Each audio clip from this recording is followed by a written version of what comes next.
The Science of Getting Rich by Wallace Wattles. Preface. This book is pragmatic, not philosophical, a practical manual, not a treatise upon theories. It is intended for the men and women whose most pressing need is for money, who wish to get rich first and philosophize afterward. It is for those who have, so far, found neither the time, the means, nor the opportunity to go deeply into the study of metaphysics, but who want results and who are willing to take the conclusions of science as a basis for action, without going into all the processes by which those conclusions were reached. It is expected that the reader will take the fundamental statements upon faith, just as he would take statements concerning a law of electrical action if they were promulgated by a Marconi or an Edison, and, taking the statements upon faith, that he will prove their truth by acting upon them without fear or hesitation. Every man or woman who does this will certainly get rich, for the science herein applied is an exact science, and failure is impossible. For the benefit, however, of those who wish to investigate philosophical theories and so secure a logical basis for faith, I will here cite certain authorities. The monistic theory of the universe, the theory that one is all, and that all is one, that one substance manifests itself as the seeming many elements of the material world, is of Hindu origin, and has been gradually winning its way into the thought of the Western world for 200 years. It is the foundation of all the Oriental philosophies, and of those of Descartes, Spinoza, Leibniz, Schopenhauer, Hegel, and Emerson. The reader who would dig to the philosophical foundations is advised to read Hegel and Emerson, and he will do well to read The Eternal News, a very excellent pamphlet published by J. Brown, 300, Cathcart Road, Govanhill, Glasgow, Scotland. He may also find some help in a series of articles written by the author, which were published in Nautilus, Holyoke, Massachusetts, during the spring and summer of 1909, under the title, What is Truth? In writing this book, I have sacrificed all other considerations to plainness and simplicity of style, so that all might understand. The plan of action laid down herein was deduced from the conclusions of philosophy. It has been thoroughly tested, and bears the supreme test of practical experiment. It works.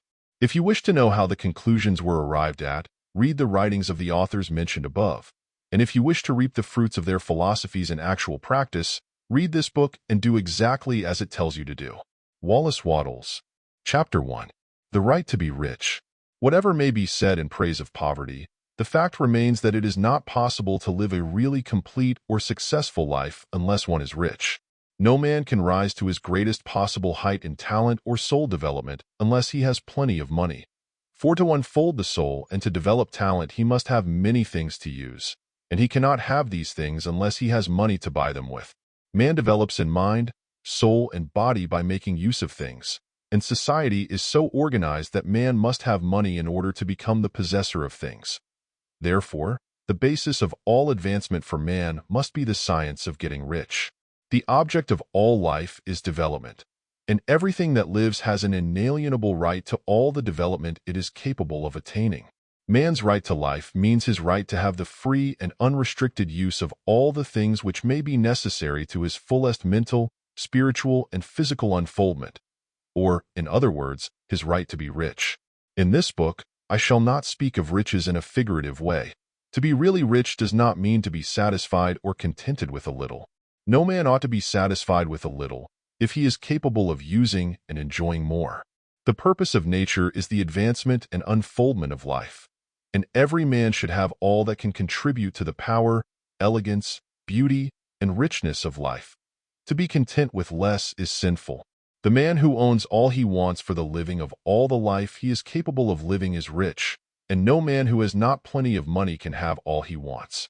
Life has advanced so far, and become so complex, that even the most ordinary man or woman requires a great amount of wealth in order to live in a manner that even approaches completeness. Every person naturally wants to become all that he is capable of becoming. This desire to realize innate possibilities is inherent in human nature. We cannot help wanting to be all that we can be. Success in life is becoming what you want to be.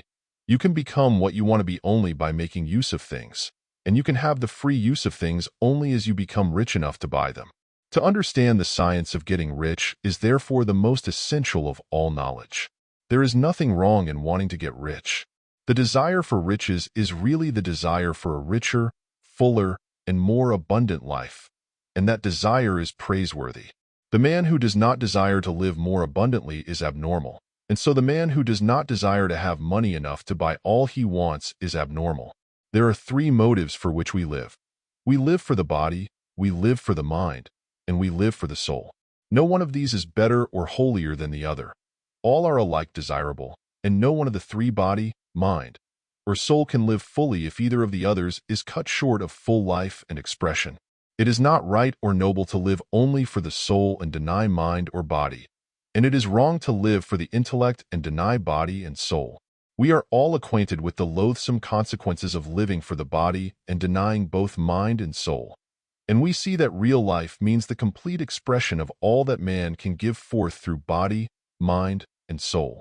Whatever he may say, no man can be really happy or satisfied unless his body is living fully in every function, and unless the same is true of his mind and his soul.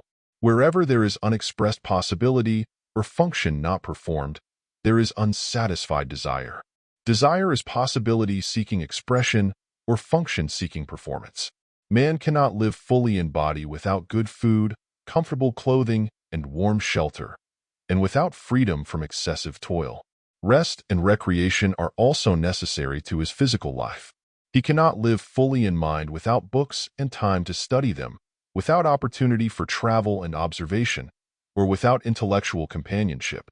To live fully in mind, he must have intellectual recreations, and must surround himself with all the objects of art and beauty he is capable of using and appreciating. To live fully in soul, man must have love, and love is denied expression by poverty. Man's highest happiness is found in the bestowal of benefits on those he loves. Love finds its most natural and spontaneous expression in giving. The man who has nothing to give cannot fill his place as a husband or father, as a citizen, or as a man. It is in the use of material things that man finds full life for his body, develops his mind, and unfolds his soul. It is therefore of supreme importance to him that he should be rich. It is perfectly right that you should desire to be rich. If you are a normal man or woman, you cannot help doing so. It is perfectly right that you should give your best attention to the science of getting rich, for it is the noblest and most necessary of all studies. If you neglect this study, you are derelict in your duty to yourself, to God, and to humanity. For you can render God and humanity no greater service than to make the most of yourself. End of chapter.